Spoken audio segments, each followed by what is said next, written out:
And I do not see Mr. Barton, so let me then turn and introduce Jeff Sturber. He was elected chairman of the Edison Electric Institute in 2007. Edison Electric Institute is a national association of shareholder-owned electric companies, their international affiliates, and industry associates. He is also the chairman, president, and CEO of PNM Resources and Energy Holding Company serving New Mexico and Texas. Mr. Sturber, please begin when you are ready. Thank you very much, Mr. Chairman. I appreciate the introduction, and I would first like to commend you and this committee for holding these hearings. This is a complex topic, and education and understanding of the ramifications of what you may do is an exceptionally important aspect of it, and I very much appreciate the opportunity to appear before the committee. I am here to represent Edison Electric Institute, and as an organization, we have endorsed principles associated with climate change that will help ensure that we can achieve the kinds of greenhouse gas reductions that are necessary, but to do it in a way in which we protect the impact on consumers. That is a very important aspect of, I think, this program, because electricity is so pervasive in everything that consumers use, whether you're a business, a residential consumer, or a major industry. For our industry, moving to a low-carbon future is about turning over capital stock. These are expensive, long-lived generation assets that are currently being paid for in customers' rates. The turnover of this capital stock is not going to be simple. It's not going to be cheap. It won't occur overnight. It has to be done in concert with the development of technologies that will allow us to move to low-carbon equipment to be used to meet customers' needs, things like carbon capture and storage, which you have addressed in your proposed legislation. Care in this transition is paramount to ensure that the resulting cost increases to customers are reasonable and absorbable by the economy. We strongly believe that an allocation of allowances for the benefit of consumers is a critical part of this care in transition that will enable an affordable path to aggressive greenhouse gas reductions. I want to spend my limited time talking about why we believe the allocation of emission allowances to the electric sector is the most effective way to minimize adverse impacts on customers, and then to explain a specific proposal that EEI has developed that our entire membership has endorsed as to how this allocation could occur. The cap-and-trade system that Congress established to reduce sulfur dioxide as part of the Clean Air Act amendments of 1990 is truly the most successful example of a cap-and-trade system in the world. To date, emissions have been reduced by more than 50% at a cost far less than what was anticipated at the time it was done, and without the existence or the occurrence of any windfall profits. In that case, 97% of all allowances were allocated to regulated emission sources, and only 3% were put up for auction. In the proposed cap-and-trade system, by having allowances allocated to consumers, or allocated for the benefit of consumers, you avoid the double whammy. By double whammy, I mean customers having to pay for the higher costs of new resources that will have to be added, plus the cost of allowances to cover what you have to remit to cover the emissions that you have from existing fossil fuel resources. It's important to note that by allocating these allowances for consumer benefit, the primary goals of a cap-and-trade system are still intact. There's a price that's placed on carbon, which we need to understand and see so we can make informed decisions on resources, and the environmental improvements of greenhouse gas reductions occur just as they would if the allowances were auctioned. Now, some have argued that money raised by allowance auctions could be provided back to consumers as a means to buffer the cost impact. So what's the difference between that and allocating allowances to the distribution company to flow those benefits back to consumers? First, most of the proposals to implement either a low-income tax credit or send payments to individuals would not benefit commercial customers, industrial customers, the source of jobs within our economy. But it's not just that, it's also the impact on the balance of the public sector. What happens to hospitals? What happens to schools? They wouldn't receive the value. It would be going to consumers, And so the hospitals and bus stations and everything else that provides services to consumers, their rates would go up, and those costs would then be flowed on to consumers. So the increased cost of electricity would affect the economy through higher prices for goods and services, higher taxes for local governments to cover their cost. An allocation system that benefits all electricity consumers helps cushion these cost increases through the economy. And I think also the efficiency of not taking the money from consumers through high electricity prices in the first place seems, at least to me, to be a better solution than taking it and then trying to pass it back to consumers through taxation and or spending policies. Another argument that's made against allocations is that, look at the European situation, and it led to windfalls. So we shouldn't have that happen, so let's not make allocations. But what led to windfalls was because of the structure of their system in the EU. First, they over-allocated allowances because they did not have a good baseline on what greenhouse gas emissions were. In the United States, we have that good baseline. Second, they made the allocations totally to all unregulated generators in the electricity sector. And it's a competitive market that they operate in over there, where many of the states in the United States are not competitive markets at the retail side. And the result was that they got some benefit of price uplift, and they also got an allocation. That led to windfalls.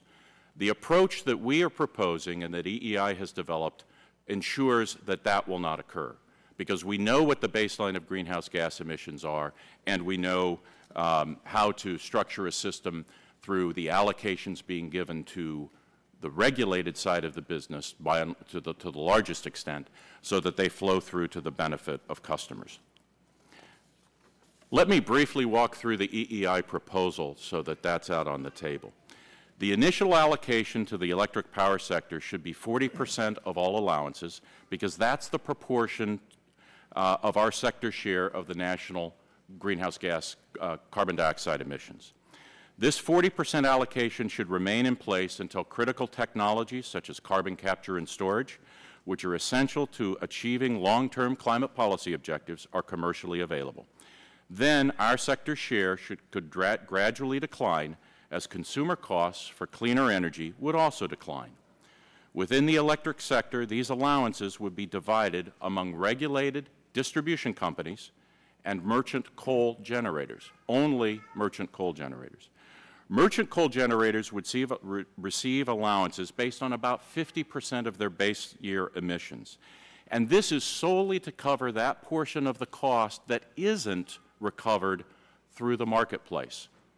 There is a clear agreement on our part that there should not be windfalls to merchant coal generators, and what we're proposing is very different than what was done in the EU model.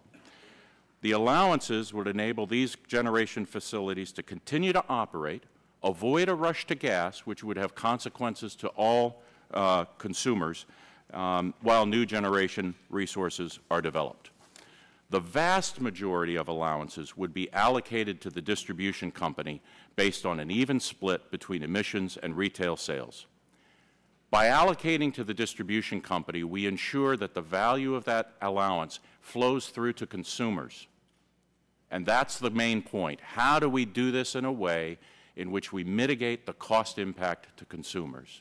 So, Mr. Chairman, I appreciate the time to visit with you. I look forward to your questions, and particularly those around how do we make sure that consumers are not adversed by doing the right thing. Thank you, Mr. Sturber. It was a very important proposal to put on the table for the members' consideration. Next, we welcome a former colleague and a good friend, Glenn English, who is the president of the National Rural Electric Corporation.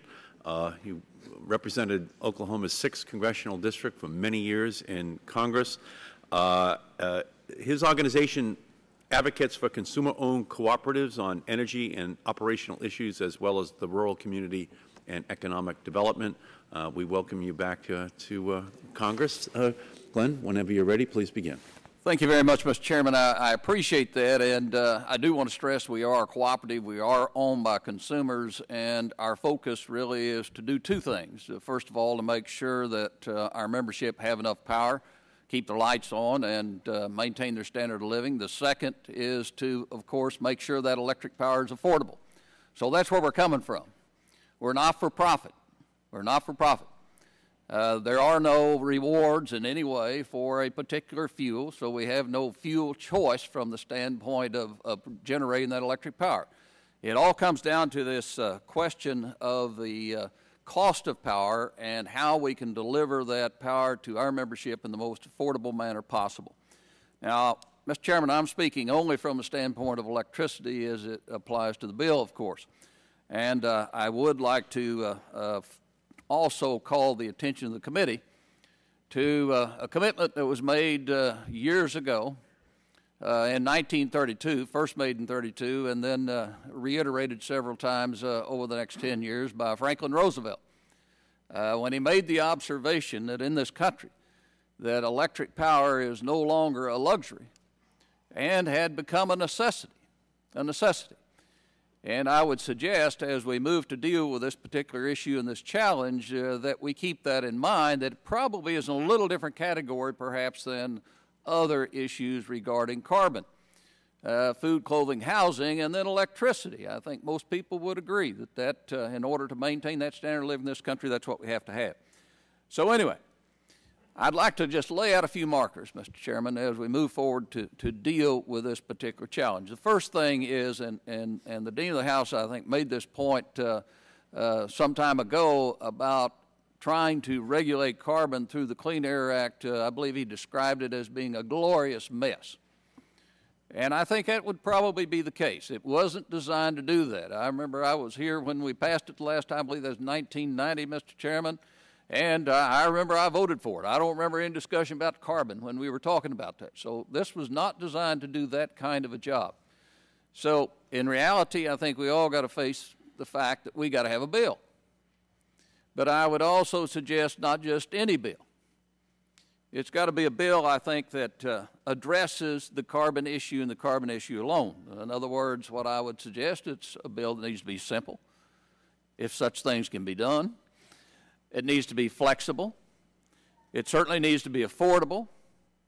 And it needs to have sustainability. And what I mean by sustainability, Mr. Chairman, is one that is going to last through the years. This is a long-term project we're embarking on, and certainly the next 10 or 15 years are probably going to be the most challenging as we move down that road. And we also need one that's effective. So I would suggest a common sense approach as we begin to put these pieces together to have a workable bill that accomplishes this objective. Next thing I would suggest is it should not be legislation that is designed to raise revenue. It shouldn't be a revenue-enhancing endeavor. It should be something that is trying to achieve the objective of reducing carbon emissions in the country, and that alone. So that means auction is not a good idea. We would discourage the committee from going down that road.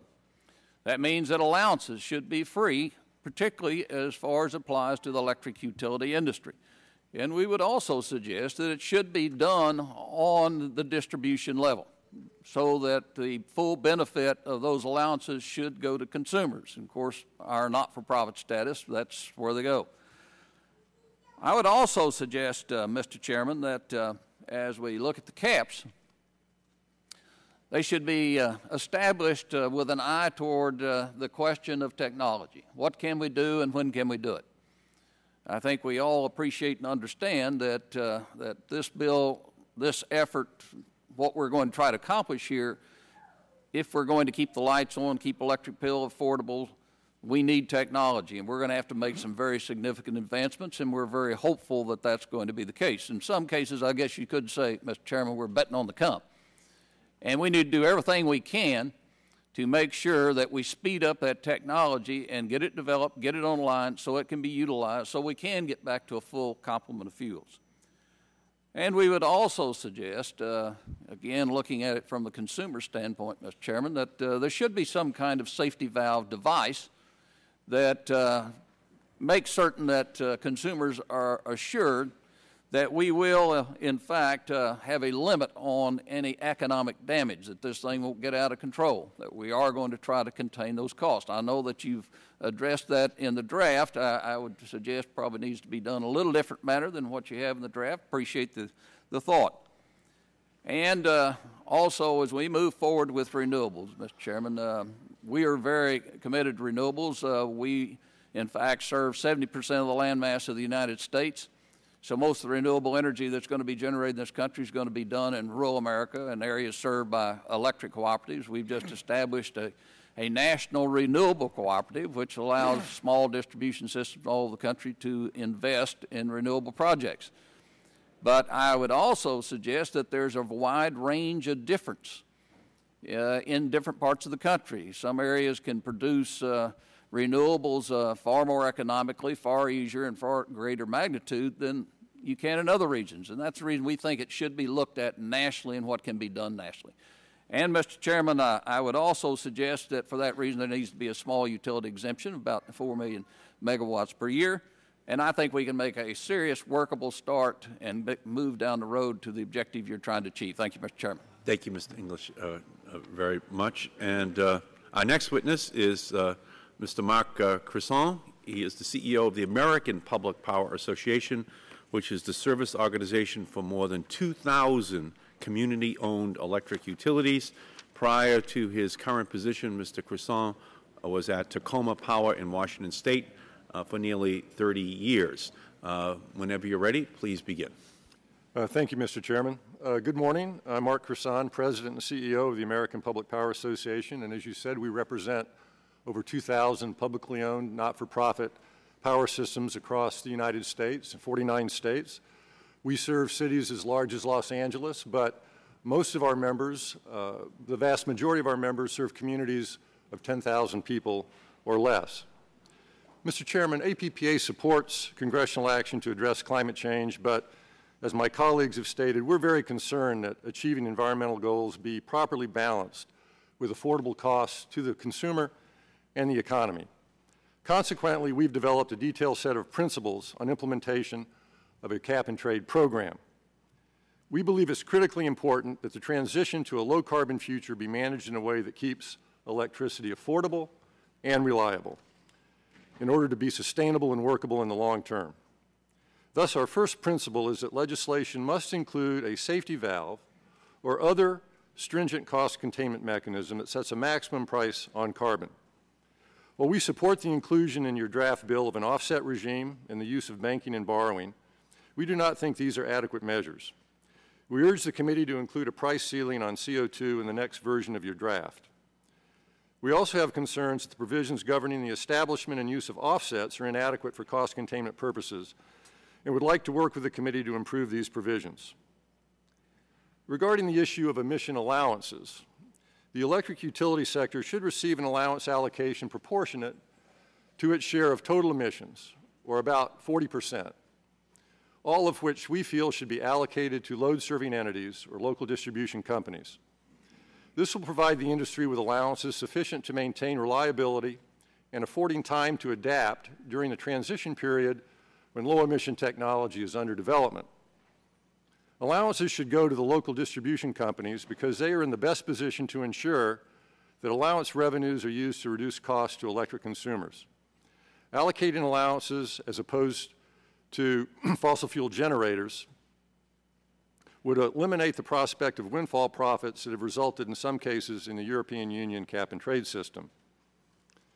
We think the allocation to the LSEs is particularly important in regions that have restructured wholesale power markets that are under federal jurisdiction and run by regional transmission organizations, such as the Northeast, the Mid-Atlantic, the Greater Midwest, and California.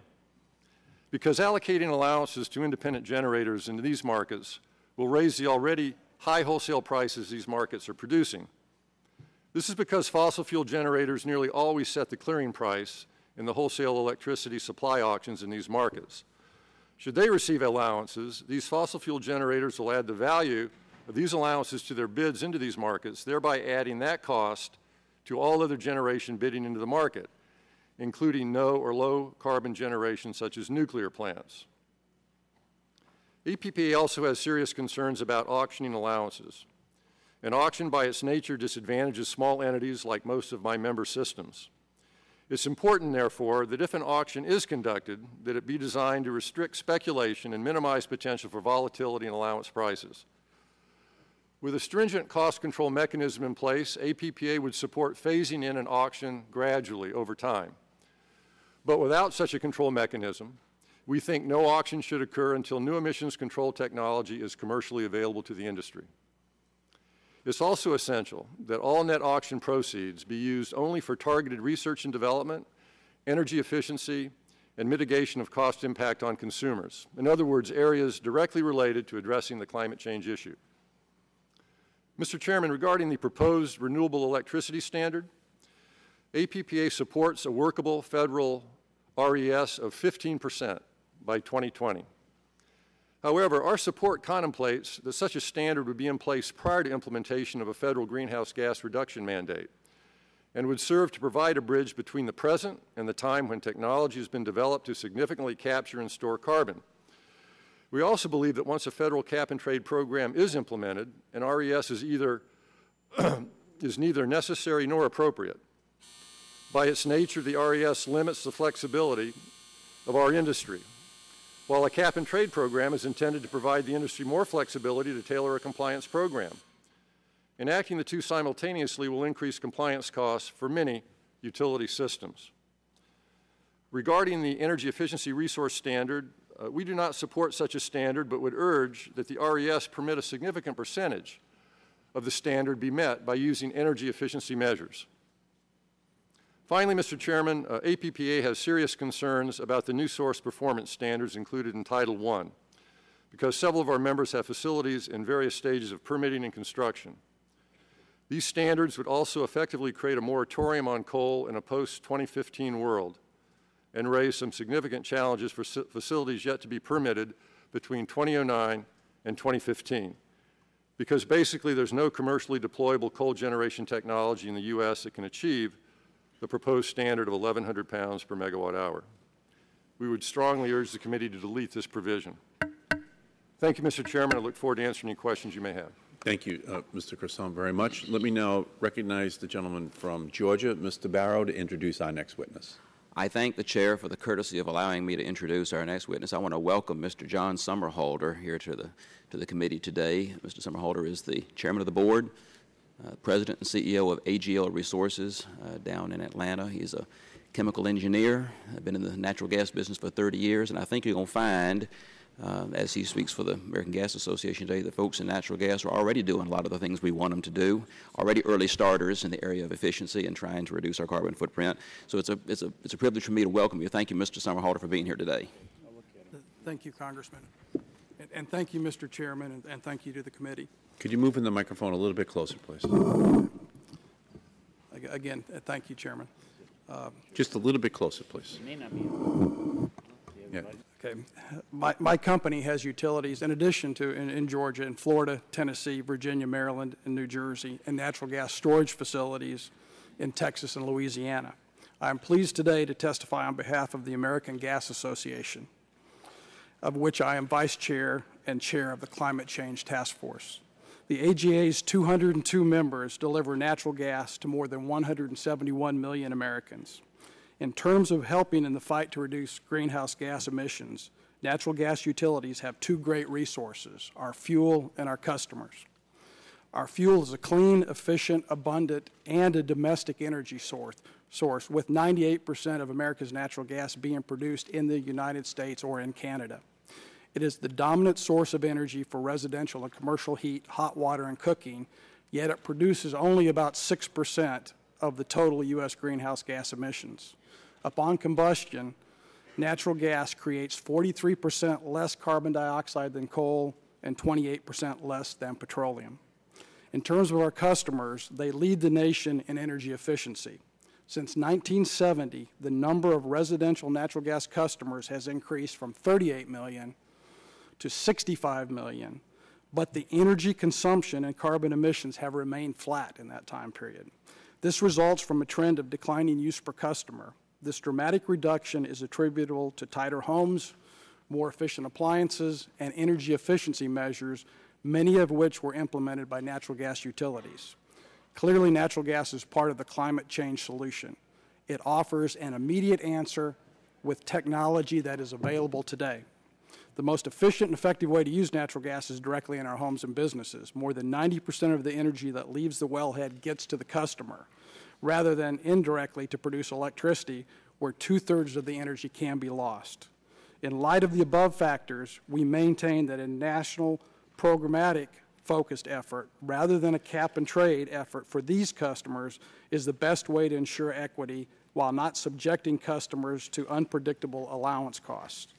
We do not want to see our customers competing with electricity generators and large industrials for the allowances necessary to heat their homes and cook their food. We believe, and history proves, that programmatic measures, uniformly applied, can accomplish what we want without the undue cost and complexities of the cap-and-trade system.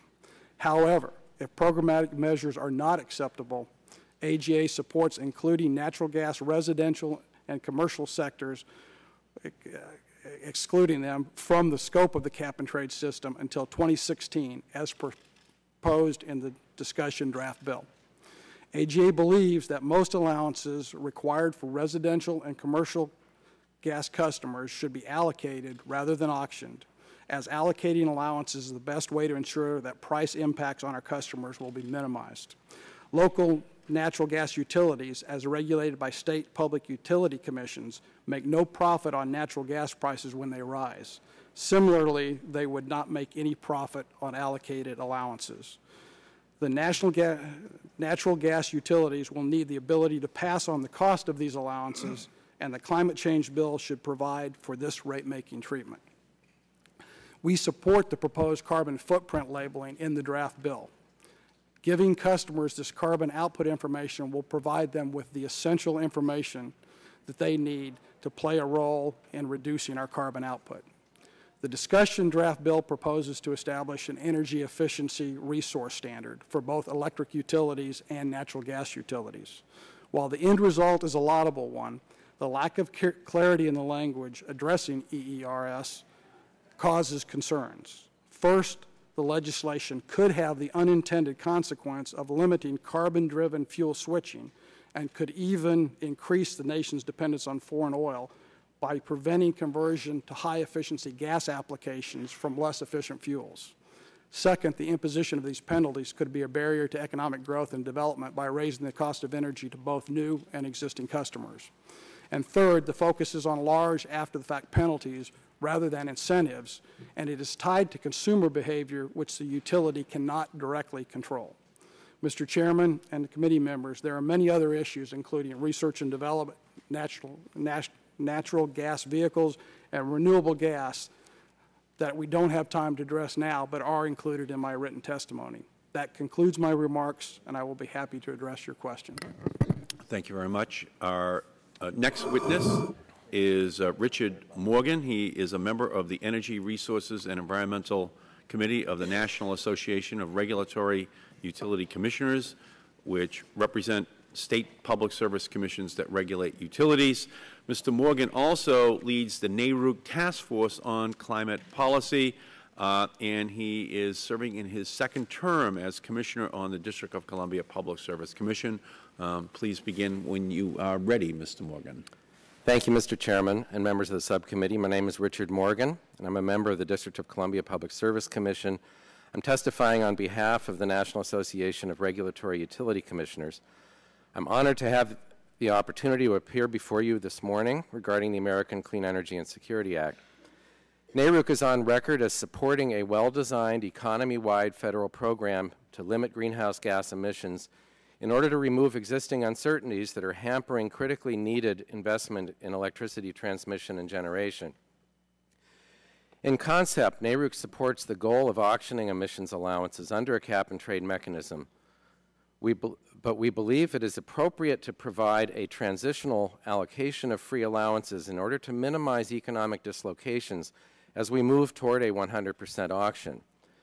However, as OMB Director Peter Orszag correctly points out, When allowances were given away to European power generators, shareholders, not consumers, got most of the proceeds as windfall profits. It is precisely for this reason that NARUC opposes the allocation of no-cost allowances to electricity generators. State regulators propose a different approach to ease the transition in the electric sector. Instead of giving away allowances to power generators, which are often unregulated, give them only to regulated local distribution companies which own the wires used to distribute electricity.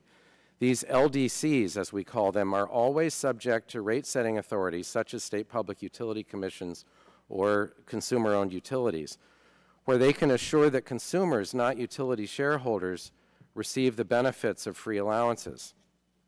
In fact, state regulators already have in place mechanisms for flowing through to consumers the benefits of free emissions allowances from the existing acid rain program. President Obama has stated that reducing carbon emissions must be done in a way that insulates consumers as much as possible from potentially dramatic rate increases. Giving allowances to LDCs as a proxy for their customers provides an efficient means of softening the impact on consumers and solves the windfall profits problem at the same time. Under this approach, revenues associated with pricing greenhouse gases would be returned to the very consumers who would be at risk for paying higher energy prices. Regulators could direct a portion of the proceeds toward mitigating the impacts of pricing carbon, such as through expenditures on energy efficiency or low-income energy assistance programs. Meanwhile, generation decisions would still be influenced by the full effect of pricing greenhouse gas emissions. How the proceeds of a cap-and-trade mechanism are spent is every bit as important as putting a price on carbon in the first place. Assuming an allocation to LDCs, state regulators can direct the proceeds toward investments such as energy efficiency that reinforce the goals of limiting greenhouse gas emissions and thereby lower the overall cost of achieving emissions reductions. And you'll hear more about this from our next witness, Mr. Cowart. Mr. Chairman, you've surely noticed similarities between NARUC's proposal and those of some industry groups. In fact, EEI's testimony refers to NARUC's support for an allocation to LDCs. But that's really where the similarities end. There are some important distinctions that I want to bring to your attention. These industry groups, which have unregulated generators among their members, naturally seek an allocation of free allowances, not just for LDCs, but for merchant generators as well. NARUC objects to giving free allowances to electric generators under any circumstances, and I'd like to explain why. First, in many states, generators are unregulated, and state commissions have no way to ensure that consumers would receive the benefits of these free allowances. There's no reason to expect an outcome any different from what happened in Europe. These companies say that they need allowances to cover their so-called net compliance costs, an argument that we find curious since there is no commercial technology available to remove CO2 emissions from an existing generator. These merchant generators are not trade exposed in the sense of competing in overseas markets. They're purely domestic. Free allowances won't help to keep dirty generators operating, even if that were desirable. If carbon prices are too high, the company could simply shut down its generator and keep the value of the allowance stream for its shareholders as sort of a golden parachute.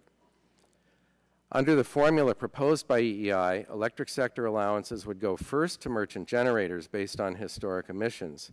LDCs would then get only what's left.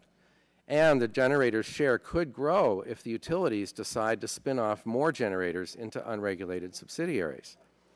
Finally, any electric sector allowances given to generators would not be available to help soften the impact of pricing carbon on consumers through their LDCs. Those who advocate an allocation to generators have not explained how this would help consumers in any way or why it would not produce a windfall for their shareholders just as it did in Europe. Mr. Chairman and members of the subcommittee, NARUC believes that through a carefully designed cap-and-trade mechanism and appropriate distribution of emissions allowances, carbon restrictions can be implemented without undue economic burden on consumers. Thank you for your time and consideration this morning. I'd be happy to answer any questions. Thank you, Mr. Morgan, very much. Our next witness, Mr. Richard Cowart, Director of the Regulatory Assistance Project. He has served as Commissioner and Chair of the Vermont Public Service Board for 13 years. He was elected President of the New England Conference of Public Utility Commissioners and was Chair of the NARUC National Committee on Energy Resources and Environment. Mr. Cowart, please begin when you are ready. If you could turn on your microphone, please. Is that on? Yeah. Ranking Member Upton and members of the committee. Put in a little bit closer, please. I'll get it right there. I appreciate the opportunity to speak with you this morning about the critical role of end-use energy efficiency in reducing greenhouse gas emissions and containing the cost of climate change legislation. Let me begin, Mr. Chairman, by congratulating you for the comprehensive approach you are taking to global warming pollution and the progress that Congress is making in addressing this critical issue. Given the scale of this issue, it's no surprise that climate legislation raises concerns about prices and about impacts on consumers. I've been a state environmental commissioner, public utilities commissioner, and as an advisor to many governments. So for about 25 years, I've been working to protect consumers while promoting advanced utility services needed for a modern economy. My testimony boils down fairly simply. I'm focusing on the central role that carbon credit allocation can play in protecting consumers and containing the costs of climate legislation. The good news is that a smart allocation policy linked to a smart investment strategy can greatly reduce the consumer cost of the proposed cap-and-trade program. My overall message is very simple. Congress should design the climate program to reduce emissions through greater energy efficiency, not just through higher carbon prices. For the power sector, the best way to do this is through a consumer allocation for efficiency. That is, by allocating the sector's allowances to local distribution companies or other state-supervised entities acting as trustees for consumers. The trustees can then auction the allowances to emitters and recycle the revenue for the benefit of consumers. Moreover, the best way to help consumers and to lower the cost of the entire climate program is to invest a large fraction of those funds in low-carbon resources, especially cost-effective end-use efficiency. My written testimony elaborates on 4 points. I'm just going to touch on them here. First, as I've just stated, it's essential to think of climate legislation as a combination of programs, including both regulatory and market measures to lower emissions. It's not just cap and trade. It's not just a renewable electricity standard. It's not just better building codes. It's really all of the above. When California completed its exhaustive examination of this issue recently, the Air Resources Board came out with a scoping plan. At least 75% of the carbon reductions in the California plan are going to be accomplished through mechanisms that people call the complementary policies. Well, that 75% I would view as the foundation for the cap-and-trade program, which is intended to deliver the other 25%. My second point is that energy efficiency is the equivalent of a low-cost carbon scrubber for the power sector. And the good news is that utility-scale energy efficiency is relatively inexpensive. At 3 cents a kilowatt hour, it's much less than the cost of supply and delivery, which is usually 2 to 5 times more expensive. Efficiency opportunities exist in large quantities in all regions of the country, whether your system is a coal system, a gas system, a hydro system, any region of the country, energy efficiency resources can be tapped to benefit customers. My third point is on price impacts and cost containment. Simply put, energy efficiency is the key to cost containment in the climate legislation.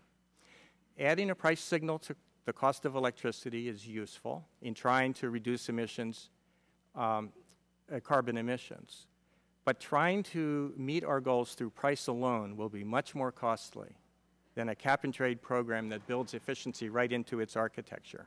And this realization has 2 sides, and I want to touch on both of them. First, it's hard to get to where we want to go through carbon prices alone. People are often surprised to learn how hard it is to reduce power sector carbon through price signals. On the consumer side, it takes a very high price because of low price elasticity to actually reduce carbon as much as we need. And on the generator side, it takes a very high price in order to significantly change the dispatch across our power grids. This leads to my final point, which concerns allocations. As I've said earlier, the best way to control costs in the power sector is not by giving allowances for free to generators, but by allocating them to local distribution companies or other consumer trustees supervised by state regulators. Those trustees can sell the allowances and apply the proceeds to benefit consumers.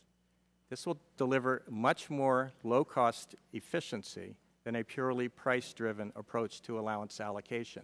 Our studies show that for the same dollar cost in rates, efficiency programs will save 5 to 7 times more carbon than would result from carbon taxes or credit markets alone.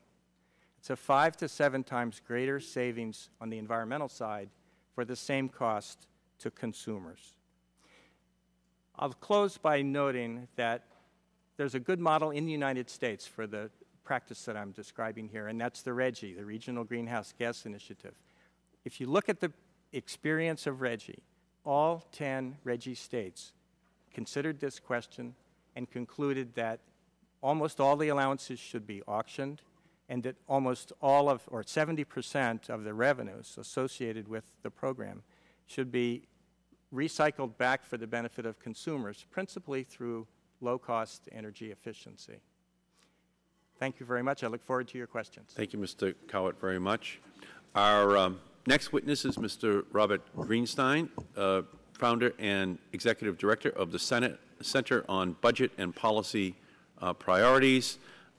He has had a long and distinguished career, but it included winning a MacArthur Fellowship, and he was appointed by President Clinton to serve on the Bipartisan Commission on Entitlement and Tax Reform. We welcome you back, sir. Whenever you're ready, please begin. Thank you very much, Mr. Chairman. As you know, the work of our center in this area has focused on developing proposals to protect the budgets of low and middle income consumers in a way that is effective in reaching them, efficient, and consistent with energy conservation goals. With these goals in mind, we've designed an energy refund or rebate to offset the increases in households' overall energy expenses that would result from an emissions cap, not just their increases in utility bills, which will account for less than half the overall hit to consumers' budgets. We recommend that consumer relief be provided through the tax system and existing benefit delivery systems.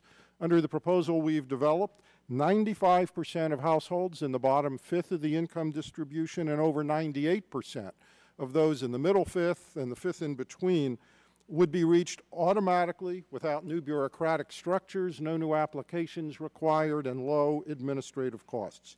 Here's how it would work.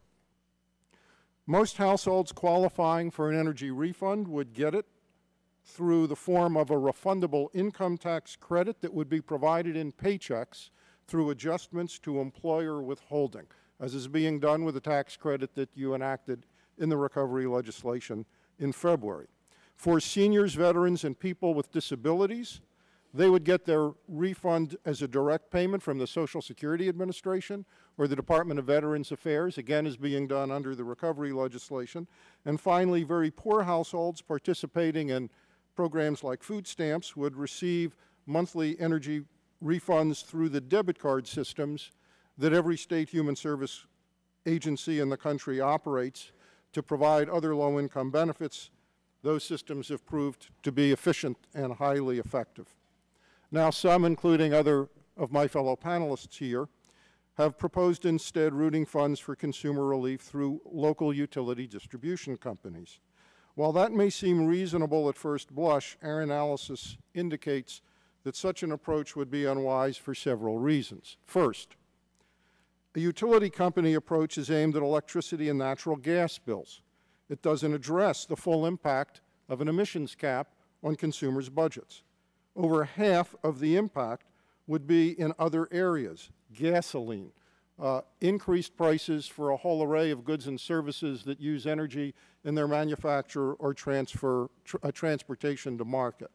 Consumer relief that only focuses on home or even business electricity and gas bills leaves consumers with a large uncompensated hole in their budgets. Secondly, this approach would cause prices for other forms of energy and energy products other than electricity and gas to rise even more, and it would increase the overall cost to the economy of meeting the cap. This is not just our conclusion. This is in the EPA study of your draft bill released this week, and it's in the study of Resources for the Future, the premier environmental think tank. The issue is that keeping utility bills low would blunt the price signal an emissions cap is supposed to send, and as a result, you'd get less reduction in electricity and natural gas use. Now, if the cap is a given amount of tons of carbon emissions, and you get less reduction from electricity and natural gas, you must get greater reduction from all other forms of energy. In order to do that, the price of other forms of energy has to rise more. In the Resources for the Future study, they estimated that this kind of an approach would cause the overall allowance price to be 15% higher than it otherwise would be. In the EPA study released earlier this week, and I'm quoting, returning the allowance value to consumers of electricity via local distribution companies prevents electricity prices from rising, but makes the cap-and-trade policy more costly overall. This form of redistribution makes cap-and-trade more costly since greater emissions reductions have to be achieved by other sectors of the economy. A third and final problem here is that while the LDCs are regulated utilities, the quality of state utility regulation is uneven across the country. And the fact that they're regulated is no guarantee that in every area of the country, free distribution of allowances to the LDCs will produce well-targeted and effective consumer relief. This is an issue some consumer organizations have expressed concerns about. So to wrap up, a refundable energy tax credit delivered through paychecks coupled with electronic benefit transfers and payments from Social Security and Veterans Affairs would be the most effective way to provide relief to low and middle income consumers. Other mechanisms would provide less consumer relief per dollar of cost, and this is why the newly formed Climate Equity Alliance has as a basic principle providing the consumer relief directly through the kind of mechanism I've described rather than through utility companies. This is an alliance that includes leading civil rights groups like the NAACP and the National Hispanic Environmental Council, leading religious organizations like the U.S. Conference of Catholic Bishops, SEIU, and the Center for American Progress. Having said this, we all know that deadlock serves no one. We all know that agreement needs to be reached to move this legislation. So in the spirit of compromise, let me swallow hard and suggest a possible middle ground from what you're hearing on this panel. We will give you extra time right now. That's an important, that's a very important sentence you just uttered. Thank you. While I believe providing consumer relief through the local distribution companies is unwise for all the reasons I've mentioned, it seems that that would need to be a component of something that would move, particularly in this committee. So the suggestion would be, rather than, as some have suggested, combining a very large LDC piece and a small low-income consumer piece to supplement it, to have a somewhat more moderate LDC piece combined with a energy tax credit designed such that the sum of the LDC relief and the tax piece together fully offset the hit to the budgets of the typical middle-income household. The Social Security veterans and debit card pieces obviously would still be a part of it for those groups. And then over time, as energy efficiency and other matters kicked in over time, the free distribution of allowances to LDCs would phase down. The direct relief, the tax piece, would phase up and would stay at the level based on what was happening with energy prices that you needed to provide the consumer relief to make the typical consumer whole. Thank you. Thank you, Mr. Greenstein. Our next witness, Dr. Robert Michaels, is a professor of economics at California State University, Fullerton. Mr. Michaels is also an adjunct scholar at the Cato Institute. We welcome you, Dr. Michaels. Whenever you're ready, please begin. Could you turn on your microphone, please? There we go. Thank you, Chairman Markey. I'm honored to be here. I come from California, where we supposedly set a lot of trends, and the first thing I want to do is summarize a few problems California has that may be quite important for the content of the legislation we're talking about here. Because your legislation depends, among other things, on a national renewable portfolio standard. The thing that is clear now is that California's utilities are far out of compliance with their standard. It appears that it's going to be impossible for them to move on to tighter standards. And there are a variety of reasons, including regulatory uncertainty and citing problems with transmission.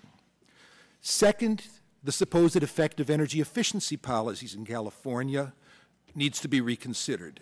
It's been highly touted that California's per capita electricity consumption is staying constant instead of rising like the rest of the country. What this really reflects, we can look in the statistics, it's a departure of industrial customers. Studies that show for the Air Resources Board that it's going to be a painless transition that creates jobs to California's cap and trade system. These have been thoroughly discredited by peer reviewers from places that even include the Pew Foundation. The smart grid, cost-benefit figures for the smart grid have gone in every which way in the applications in California. They've gone from negative to positive largely on the basis of assumptions that the utility will be able to control people's power in their homes. Those are important, but there's a more important thing about this bill. I think it really matters at the base. This bill is a tax bill. This bill is very anti-consumer. It has one acknowledged policy. It is to raise energy prices to Americans, and when it does so, it's going to make America less competitive in an ever more competitive world. For reasons they can best explain, some people are on record as favoring higher prices. As important as those prices are the policies that will increase them. Every major provision of this bill is at base a tax, and every one of them is called something else. The renewable electricity standard is a cleverly disguised tax. None of it's ever going to appear on the federal books. Instead, the bill will simply force utilities to purchase renewable energy, leave state regulators with no charge but to fold the costs into households' bills. Another tax turns up in the proposed auction of allowances. The official term is auction, and again, the real term is tax. The easy way to see this, look at the plans for spending the revenue. Details aren't firm, but it's possible to go to consumer rebates, deficit paydown, healthcare financing. There are only two possible sources, debt and taxes, and this is a tax. Like all other taxes, allowance charges compel business owners to divert funds they could otherwise have used to operate their firms and employ people. Those who believe that the respending of revenue from auctions will create jobs have been conspicuously silent about the jobs that are going to be destroyed in the initial allocation process. The bill's effects start with scarcer energy. They hardly end there. We'll be increasing the prices of all other goods and services that use energy in their production. If that's so, we're talking lower standards of living for Americans, not higher, and talking about making American goods less desirable to foreign purchasers, not more. This bill's thrust is to make energy needlessly scarce, and then somehow we reach a conclusion that this action is good for the economy. Think of it simply. If workers work with more talented workers, they're going to be more productive than workers who labor alone. Workers with more advanced equipment to work with and more of it are going to be more productive than workers who are without it. Workers with better and more abundant energy are going to be more productive than workers who do not have access to it. This bill's logic seems to reverse all of that and tell us that less energy is going to somehow do the exact opposite of all those other things that workers work with. There's no economics in it. Scarce energy creates jobs by making workers less productive so that it takes more of them to get something done. This bill does not create prosperity. This bill is going to produce a less competitive, less productive economy that has lower incomes, less opportunity, and less wealth to hand on to future generations. Thank you. Thank you, Mr. Michaels, very much. And our final witness before questions from the subcommittee members is Mr. Darrell Bassett, spokesman for the Empower Consumers Coalition. Mr. Bassett formerly served as Arkansas State Public Utility Commission. Mr. Bassett, please begin whenever you are ready. First of all, I want to thank you, Mr. Chairman, members of the subcommittee. Having been familiar, Mr. Chairman, with your body of work while I was a commissioner, I have a great deal of respect for that body of work. It's a privilege, it's an honor to be able to come to this committee and testify on what impacts we believe consumers may very well face if Congress does, in fact, adopt energy or climate policies without adequate cost containments. But I'd be remiss if I went any further without recognizing the presence on a committee of one of Arkansas's favorite sons, Congressman Mike Ross, and certainly his diligence in representing the people back home. We're awful proud of him back there. But it's an honor, it's a privilege to offer my perspective on how policies in the current draft might very well impact the poor, the elderly, the consumers on fixed incomes, those institutions of higher education, hospitals, and small businesses. These are people, members of the committee, whose story generally gets kind of lost in the wash anytime government, whether it be state or federal, considers sweeping public policy changes. And as a former utility commissioner, I'm acutely aware that the first question that consumers generally have when confronted with sweeping policy changes is, one, how much is that policy going to cost, and two, who's going to have to pay it? And personally and quite candidly, answering that second question is always easier to do than answering the first. So consequently, I want to certainly applaud the EPA for their recent analysis. I think consider it a great first step in answering that first question, which is how much is the implementation of this proposed draft going to cost the American people. However, that analysis that I've had a chance to peruse, while certainly well-intentioned, doesn't go, in my opinion, far enough given the overlapping mandates in the draft. The draft, as you know, considers mandates on renewables, energy efficiency, standards for new power plants, federal gasoline standards. There are provisions there for cap and trade and issues involving greenhouse gases. So I think it's fair to say that the consumer is going to be concerned about what the total cost of the proposal is going to be, and will certainly be less than content if we only offer them an analysis that covers cap and trade, as the EPA analysis does. There's little disagreement among consumers that the cap and trade program is going to cost them a lot of money. We're looking at studies that go anywhere from an EPA estimate of $983 billion by 2030 to one done by the American Council for Capital Formation that says it's upwards of $1 trillion. Consumers are also aware that renewables are going to be costly. What one Texas utility pays for wind recently more than doubled, and Dr. Michaels just gave you some indication about what's going on in California. They're among the nation's highest utility rates, but they also have one of the highest renewable mandates. What concerns us, quite frankly, though, is putting the two of them together.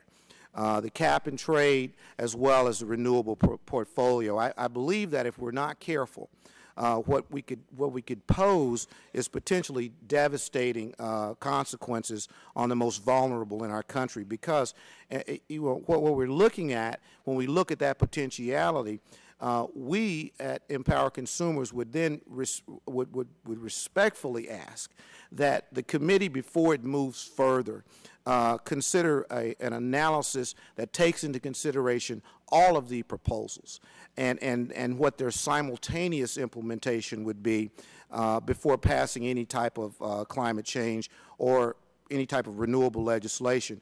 Our concern, quite frankly and honestly, is not with the draft. As I said initially, I'm familiar with your body of work and certainly with your reputation for integrity. That goes without saying.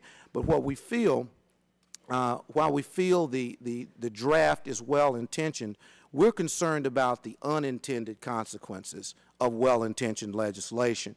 And so we feel that at this critical juncture in our nation's history, we can't afford to make sweeping decisions on far-reaching legislation without a full appreciation of the extent to which our people, your constituents, are going to prosper, are going to suffer. Now, the answer to that second question that I said the consumer is going to ask, who's going to pay? Well, it's always the consumer. But the answer really, that doesn't address what they're really trying to ask, because at the heart of this thing, we know that some of those consumers are going to suffer more than others. We know that history tells us anytime we apply a one-size-fits-all approach nationally, there's going to be a disproportionate burden placed on some members across the country. And ultimately, it falls on the consumers who are least able to afford it. That's communities of color, that's the elderly, that's those living in poverty, those living on fixed incomes. They're going to pay an inordinate amount of their monthly income on energy. So I have to agree with a nonpartisan statement that came out of the Congressional Budget Office that characterized that particular effect as being regressive. It said, and I quote, "Price increases resulting from a carbon cap would be regressive. That is, they would place a relatively greater burden on low-income households than on higher-income ones." We know that in 2008, the average American family that had a disposable income of $52,500 a year last year spent 12% of that income on energy. We also know that those who were making less than $50,000, which essentially is 51% of all U.S. households, spent 24% on energy. And those making between $10,000 and $30,000 actually spent 26% of that income on energy.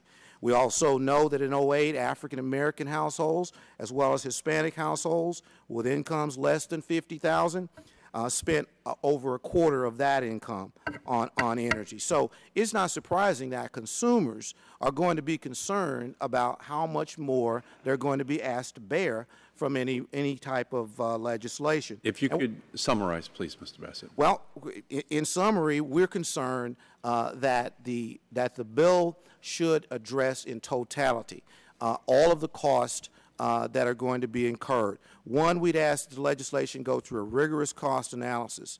Second, we'd ask that you would consider mechanisms that establish some type of floor or ceiling with regard to carbon allowances so that you can mitigate any type of unintended consequences.